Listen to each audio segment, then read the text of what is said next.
Mayor Motley Broom serves on the GMA Board of Directors, chairs GMA's Municipal Government Policy Committee, is a member of the Equity and Inclusion Commission, and is co-chair of our association's Excellence in Policing program. Next up is Ocilla Mayor Matt Seale. A Georgia native, Mayor Seale was living in Metro Atlanta but fell in love with Ocilla after visiting friends there and purchasing a building in the city's downtown. Mayor since 2015, he is the host of the Small Town Podcast. In addition to serving on the GMA Board of Directors and the Legislative Policy Council, Mayor Seale is the chair of GMA's Municipal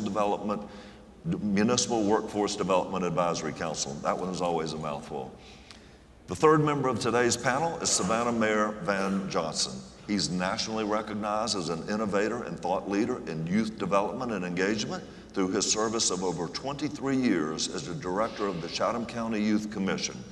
Mayor Johnson served as a Savannah alderman for 16 years before being sworn in as mayor in January 2020. He serves on the GMA Board of Directors and the Legislative Policy Council, and he's also a board member of our Georgia City Solutions, GMA's 501c3 nonprofit. So I'll now take a seat with our panelists and we'll have a conversation.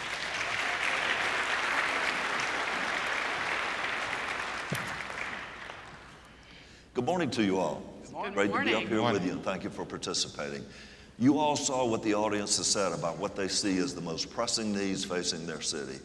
What are your thoughts on the responses that we received, and do they surprise you? And how do you align what you see with what your city's biggest needs are? Mayor Broom, we'll start with you. Well, I was excited to see so many people who are in my boat that basically have the pandemic as their experience in elected government. So, yay.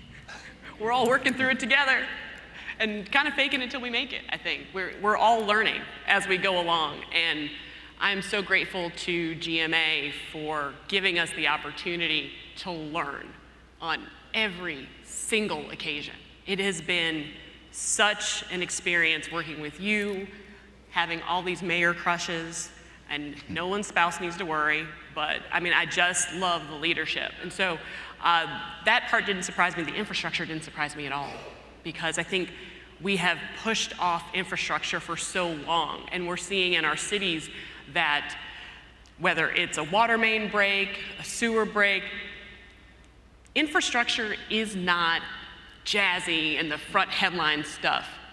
But I don't care if you're a Republican, Democrat, Independent, you want your toilet to flush. So I think that our concerns are the concerns that people share across the state. Absolutely. And you know, we find that those things that we don't see, we often don't appreciate until they break, such as water sewer infrastructure that's buried in the ground. Mayor Seale, your response? Well, and Larry, you and I have had conversations. You were saying when we were doing the survey, a lot of the survey results lined up with expectations. And I think it shows kind of two things that might seem contradictory. The diversity that's represented as far as number of years of service, populations of cities, but then at the end, you didn't have to come up with a list of 100 problems. You only had us choose from 10 because we've all got, I've always said, all the cities in Georgia have pretty much the same problems. It's just the scope and the scale that are different, so to different degrees. So that wasn't surprising to see infrastructure the number one, because that's what everyone's worried about for the most part. But I think that speaks to having different perspectives and really, just like Bianca was saying, about getting together and the networking. And we have great classes and great sessions, but that extra benefit, especially now that we're back in person, is to meet people who are in other cities who are dealing with the same things, maybe already came up with a solution that could work for us too. And so it's that, I think the word collaboration is back here somewhere. That's just been real effective. So yeah, the diversity of experiences, but the commonality in some of our problems. So it kind of seems like they contradict, but they really work together. Thank you. Mayor Johnson, your thoughts? Well, it's extremely encouraging that 537 cities, more or less, are having some of the same issues. We talked about issues of scale and scope, but we're facing some of the same things. As you look at a city like Savannah, which is Georgia's oldest city, we have very old infrastructure. And the fact is my mayor crush said, it's oftentimes an issue when you take money and have to put money into the ground. And people don't understand those types of things, but then they understand it when it breaks. So there's an issue about not only physical infrastructure, but also the human infrastructure, which is why you see issues of poverty reduction and affordable housing number 2 in that, because again, I think we're all dealing with these types of things. The explosion in the economy has created other types of issues. Everyone is not feeling the same growth in the economy. Okay, thank you. Thank you all. Our second question is also for all 3 of you, and the question is, how can the state of Georgia best support your city as it tackles its challenges? Mayor Johnson, let's start with you. Give us money. I mean, just, let us handle it. We got Savannah, and obviously policy and legislation that does not hamper us in doing some of the things that we're doing. We're facing challenges like many cities are facing challenges. Then oftentimes we're running into brick walls, and sometimes our challenges with our legislature in general, that they're making decisions that for the universal that affect Savannah adversely in particular. And so, give us money, give us policy that helps, and let us manage it. Thank you. Mayor Motley Broom. Well, jumping in and having about 6 weeks before a pandemic struck and shutting down City Hall before I knew everyone's name, it has been an uneven road, but a largely good, positive road working with the state. And I didn't anticipate that I would necessarily have so much contact with the state, but COVID has put us there. We are in Fulton and Clayton counties in College Park. So when the CARES Act funding came down, we worked with the state on the Clayton County side. We worked with Fulton County on the Fulton County side. Those were very, very different experiences. Very, very different. And I will say that Kelly Farr's office, Office of Management and Budget, was a breeze to work with in comparison to Fulton County. I mean, I had boxing gloves on and still got bloody knuckles working with Fulton County. They didn't want to give us a dime. And I could go on for much longer than we have here to talk about that experience. But working with the state, they were very responsive, and we were able to get hazard pay for our first responders in a much easier fashion because we knew that's where the money needed to go. We knew that we needed to support the people who were out on the front lines dealing with the pandemic every single day. So I've been grateful for that experience. I had the opportunity to serve on the COVID-19 Advisory Committee. Ian Caraway is a national treasure. He's wonderful, and he's been great to work with. I'm saying that publicly for anybody. Ian is amazing. And he's been such a liaison to us, just giving us the information that we need to take back to our communities. So there have been times where we've disagreed. I've shared that with the governor and done my best to advocate on behalf of my community. But the state also stepped in, and along with Fulton County and our convention center, second largest in the state. Come on over to College Park if you have an opportunity. But we did over 60,000 vaccinations at our convention center. That's because of the coordination of all the health agencies in our area to make sure that that happened. So there have been times where we disagree. There have been times where we work together very well. But I would agree, give us money. Even our ARPA funds don't cover the losses that we're sustaining at the convention center. So we have opportunities, though. It's been largely far more positive than negative, and I've appreciated the opportunity to work with them. Well, I'll mention too, we are continuing to have conversations with the state as they're rolling out the American Rescue Plan funding they're sharing with cities and local governments. Please make yourself aware of that. The governor discussed it this morning. I know this afternoon Commissioner Nunn from DCA is speaking again.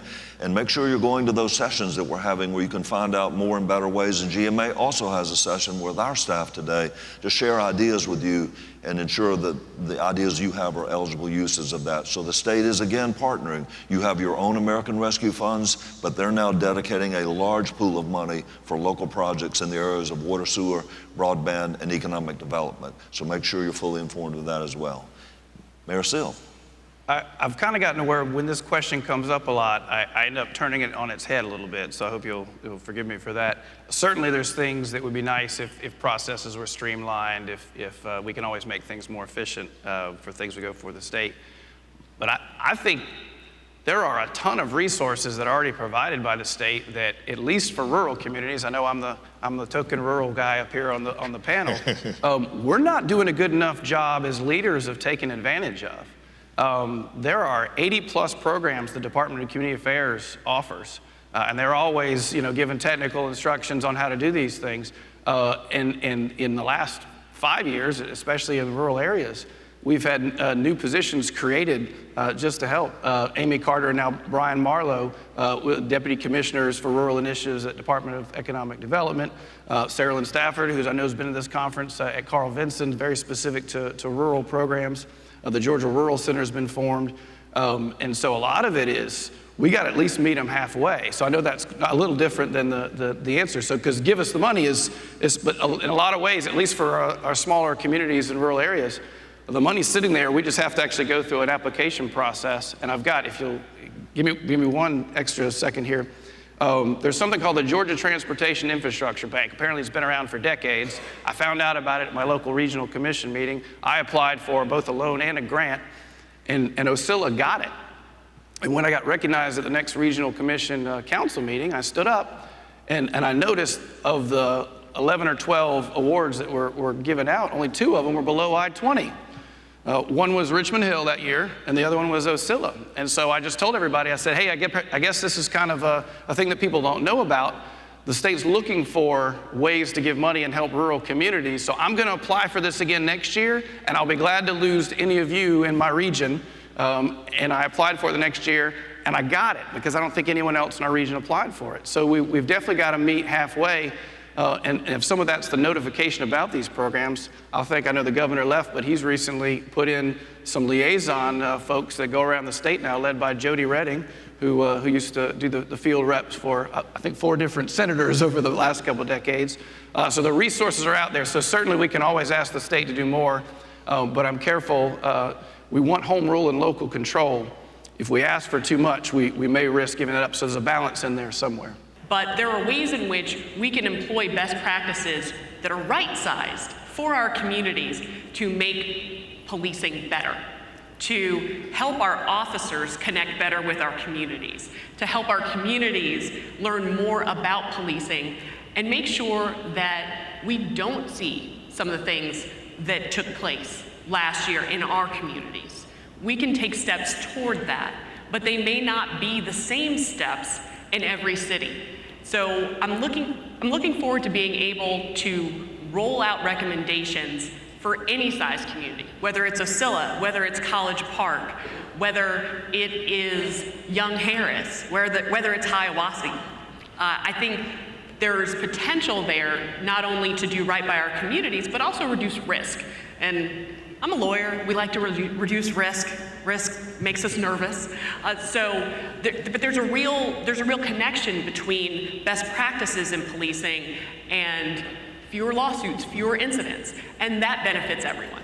Absolutely, and also, Mayor, as we saw the results earlier, and of our members, of our 537 members, 80% are a population less than 5,000. Many of them do not have the professional staff that larger cities do, and that's something else we want to use this initiative to help by creating model policies and training modules and best practices that you all can use, because we find that many of our agencies struggle with the hiring process, with disciplinary practices, and having the level of training that they need in areas like use of force. And so that is our goal here at GMA, to develop model policies that will apply to small cities, medium cities, large cities, so that they can adopt those, so that we can all do a better job at public safety in our state. And thank you for co-chairing that with Chief Deckmar, and we're really excited about what those results are going to be. Mayor Seale, next question's for you. Finding and retaining a qualified municipal workforce has always been a challenge for cities, now more than ever. And we saw that as one of the highlights on the questions earlier. As chair of GMA's Municipal Workforce Development Advisory Council, what's the council doing to help cities recruit and retain a dedicated, well-trained career municipal workforce? You just made a good point that ties into all issues, but certainly this one. 80% of our member cities have populations low, but on that survey, 80% of our crowd is not from a city population, so we've definitely got to get some more engagement from our smaller cities in Georgia for sure. And GMA and other agencies I mentioned before have great resources that we need to utilize. Specific to the work, we've got to work on an acronym, better acronym. That's Exactly, I agree. It's too long. We'll get a separate committee It's a just tongue for that. twister. The workforce development in any community has gotten more challenging in the last 12, 18, 24 months. It was already challenging in the municipal sector. So now we're kind of having some compounded effects of things. We don't want most of the jobs that we have to fill, public works, utilities, police, and fire, can't work remotely. So some of these trends don't exactly work with us on this. So we've partnered with the Carl Vinson Institute of Government. Greg Wilson's actually the contact point there to do an assessment of here are the biggest problems, here's some of the trends, and so we're looking forward to working with them and kind of, before you can solve the problem, you have to kind of figure out the details and the depth of it. And then, it's recruiting, but then once we recruit, it's retention. And then a big part that I bet I'll get a lot of head nods is anyone having any trouble with somebody, a department head or a senior, very knowledgeable person is about to retire in the next 2 to 5 years, and there's nobody right behind them that's I see the heads nodding already. Succession planning in utilities, in every department. We don't have to name them all. We've just got to create the training pipeline. We've got to help with the recruiting pipeline. And I think something else, and I think this is why I got picked for this. Brian Wallace and I went down and talked to some folks at Wiregrass Technical College because I had a conversation with then President Dr. Tina Anderson. There are already courses and education certification programs that almost train people to do municipal workforce types of things. We're just not suggesting that. So part of this is going to be a branding issue. How do we convince people that being a part of a successful community is a fulfilling career? How do we change the mindset about, because let's face it, guys, people don't always think of some of our municipal workforce as really pleasant people. And that's usually not the case. They're having one bad experience and they're painting everybody with that broad brush. So how do we change the mindset of the community about our workforce? How do we change the mindset of a workforce to make it potentially something they would actually look to do instead of, well, I can't find anything else, I'll try to find a municipal job. That's on us to change how that looks and feels out in our communities. And so those are some of the things we'll be working on. I look forward to the work and look forward to working with Brian Wallace as well. You are right. I think many of our cities experience challenging in hiring today in many areas, but utility service workers and treatment plant operators and CDL licensed drivers and public safety, and we're here to help, and that's what this program is going to help us. We already have a program called It Starts With Me, a great recruiting tool that you all can be using. Our cities that are using it, some great tools in that toolbox to help you communicate to your community so that they understand there are great jobs, great career opportunities in local government. And we all have to do a better job of making sure our young people, our high school students and others know that a city is a great place to work and have a career and make a good living and serve your citizens and your fellow neighbors as well. So thank you for your work on that. I should plug that right after this general session, one of the breakout sessions is very specific to municipal workforce development. So anybody that's having any issues with that is welcome to join us. It's already on my list. I'm going to be there. All right.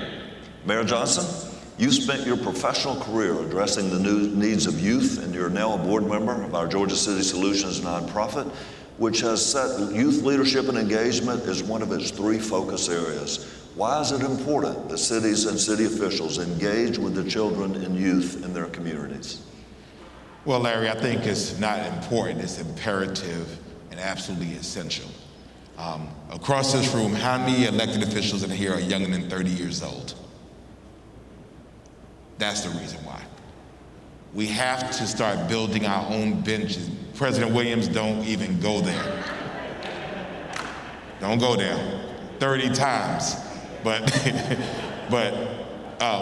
in our cities, we have to be able to build our own bench. We recognize that when you look at where people are moving, you're seeing that young people are gravitating toward larger cities and older people are gravitating toward rural cities. And so for the benefit of cities, for their continued vitality, you have to have young people that are engaged in that city. And so here in Savannah, Chatham County, I've led it's called the Chatham County Youth Commission. Now it's its 30th year.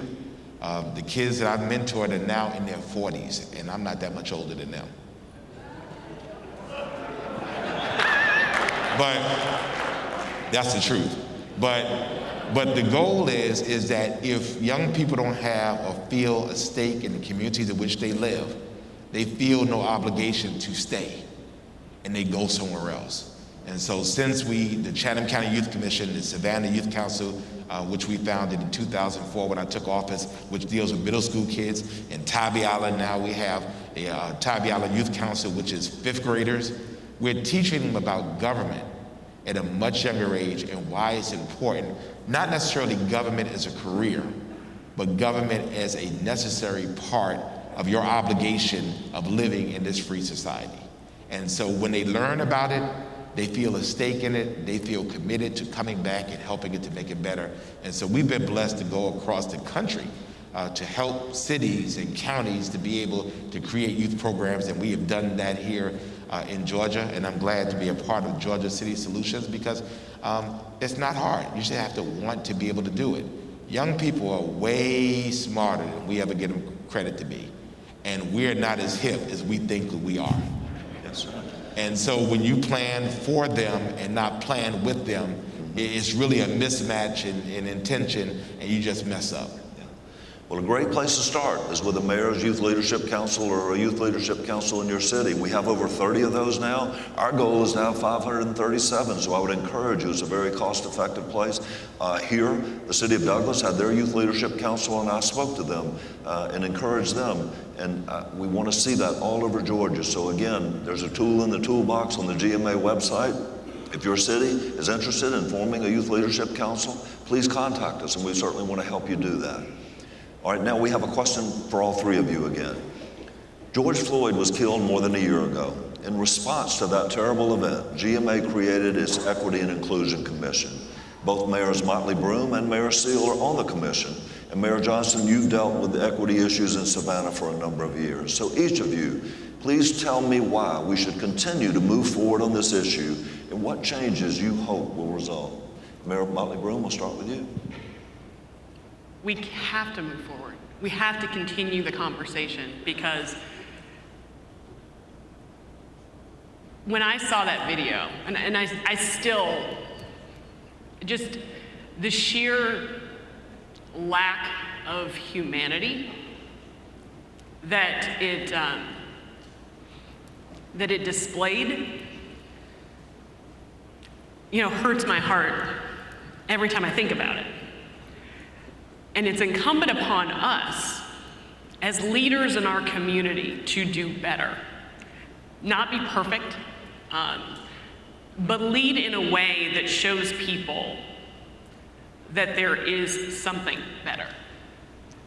That we can be for one another what we should be. It just, thinking about it, just because I know I'm spoiling this. I'm getting ahead of myself because I know you're going to ask us what we're optimistic about. Yeah. The Equity and Inclusion Commission met yesterday, and we had these conversations about how we become ambassadors in our community to say that, because I just firmly believe we have more in common than we have different. You are never going to convince me that what divides us is more than what unites us. We're all here because we want to serve, because we all want to contribute to our communities. And I'm so grateful for each and every one of you for stepping up in your communities to do that. But there's more that binds us. There is somebody here who hates water chestnuts as much as I do, okay? There you go, I see you, let's see you later. We have to do this work to make sure that all of our communities and an incredible cross-section of our communities are included. I'm the first woman in 125 years in College Park to serve as mayor. And I'm not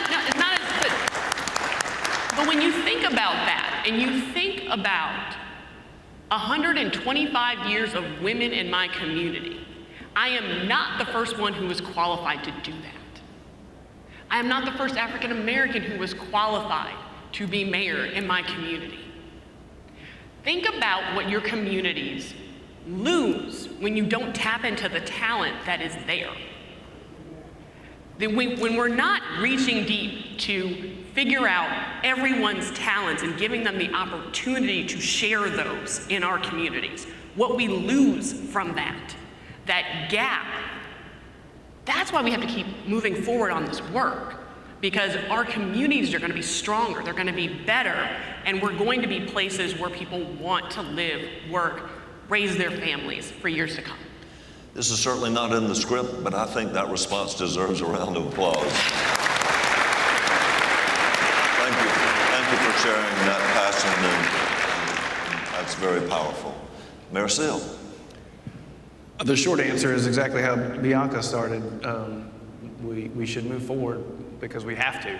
This is not, I don't think of it as a subjective thing. Well, is this best for it? We have to. It's a humanity issue. I've shared this with the commission in one of our meetings earlier this year. Right after George Floyd was killed, I had to say, well, what can I do? And there was nothing set on fire in Ocilla. There weren't riots. The one march we had, I was in the march with them, and the first person that started yelling, "No justice, no peace," was actually one of our police officers. So it was a very different type of environment. There's a lot of community support, and so that's a positive thing. But that doesn't mean there's not something that I can help lead to make things better. So, not knowing what to do, I called and asked. So I started calling local pastors. White, black, I was just calling pastors. I started with the ones I already had on my cell phone. There were some I knew a little less that I found a way to reach out to them. We started having meetings, and there was no agenda at the meetings. I just started asking open questions, sometimes a little nervous about the response, but that's just where you have to step out and say, this is the starting point, where do we start? And we kind of got to this point where we said, I asked this question, I said, what's the utopia? What's the thing that, even if you think it's impossible, go ahead and say it. What is it? And one of the pastors said, we're in a church context here because we're a meeting of pastors. So he said, I think we'll have achieved, this ideal when a white pastor and a black pastor can just switch pulpits on a Sunday morning and nobody leaves.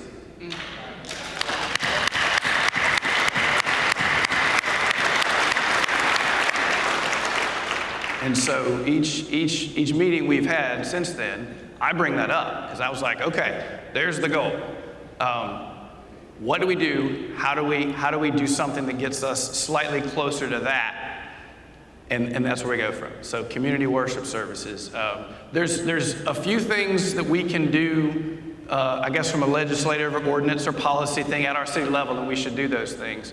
But I think the thing it's really easy for us to do is when something that's kind of intangible, it's easy for us to say, well, I really can't do anything about that.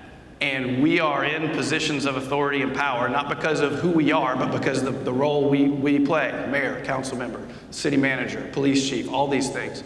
And that gives us some level of influence. Not over 100% of the people, that we're never gonna have that, but over some people, somebody's looking to us, and that gives us influence, and that's a stewardship. We have that, and there's going to be an account for what you did with it while you had it, and so that's kind of the reason why. And so I don't know how long it takes before that ideal happens in Ocilla and Irvine County. It might take a little longer than we'd all like, but we're going to move in that direction as long as every month, every quarter, every year we feel like we took a little baby step towards that. We're going to call that progress, and we're going to keep moving in that direction. Thank you, Mayor. Mayor Johnson. If from crisis comes opportunity, and if there was a blessing from the pandemic, it was the fact that we were silent enough to hear and see what had been happening throughout our country for so long, but we were so busy that you would have a police-involved killing of someone of color, and it would become next in news. We would move on to something else. But we were quiet enough, and the nation saw that this was wrong. And if we think that diversity and inclusion and equity is the destination, I think we missed the mark. It's the process to get us to the destination. In Savannah, I created a variety of task force, being criticized sometimes for doing so, to bring people who have never been to the table before. And it's bigger than race. It's economic, it's generational, it's neighborhoods, it's people of varying ways. It's people with disabilities or different abilities. To say this is a time in history in which we're serving, in which you've had a voice, and we're now going to amplify your voice at the table. It does not mean that people who have been sitting at the table have a diminished voice. It means we're just adding voices to that conversation. And so for us, it's meant that we've looked at people in poverty in a different way. It meant that we looked at affordable housing in a different way. And in these types of things, in amplifying these voices has started to create that conversation of equity. I want this hopefully ultimately, not only in Savannah, but nationwide, to become more than a moment. You know, you have those catchphrases and everybody's talking about creating diversity and equity and inclusion, but it's really a part of what we do. How we spend our money. Is there budget equity? And those types of things. And so, you know, for us, it's an important conversation. I think that we are uniquely poised at this time in history to be able to make that, to ingrain that, to hardwire that into our DNA going forward. Thank you. We have one final question, but we are very short on time here, so I'm going to ask you to limit the response to 30 seconds or less. Very quickly, each of you, what gives you hope and optimism, not just for your city, but for all of Georgia's cities? Mayor Seale? I leaned over to Bianca when one of the survey questions was going, and we have so many optimistic. It was very optimistic, was the top one by far. And I leaned over and I said, I wonder if that's because nothing could be worse than the last 12 months, so we've got nowhere to go but up. So part of it's that. But I think the bigger picture, the bigger thing that gives us promise and hope and something to look at and point to and say, wow, the resilience of Georgia's cities, and you can say this about cities in other states too, but we're in Georgia, has been so incredible. And the folks that are looking at this as an opportunity, from crisis comes opportunity, and there were so many things that give us an opportunity to reset, whether it's infrastructure improvements because of money coming straight from the federal government. We're looking at how do we make legacy projects out of this, and that's the conversation. That's what's going on, and so that's really encouraging. Okay. Mayor Johnson? To me, it's the people. Georgia has shown a unique ability to have her own mind. And so when you look at cities, cities are comprised of people. And so it's been the spirit of Georgia, the people of Georgia, that have sustained Georgia. It's been their innovation, it's been their resiliency, it's been their perseverance. And I think that's what makes me most hopeful for Georgia cities, the people of Georgia. Thank you. Mayor Motley Broom? I'm looking at it. All right. I'm looking at all of you. I draw so much inspiration and so much strength from all of you. And those of you in Canton, I'm coming to visit. I want to learn about the roadmap. I'm going to Brunswick to see the economic development.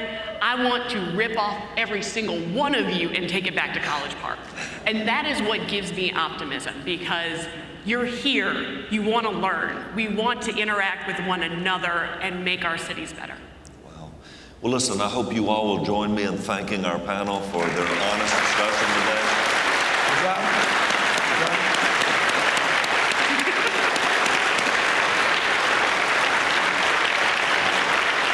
I've really enjoyed being on the stage with you. Thank you. And, gosh, I'm going to stand up myself and give you all a round of applause. So thank you. It's been an honor to be with you. Thank you all. Now we'll turn it back over to our president, Mayor Vince Williams.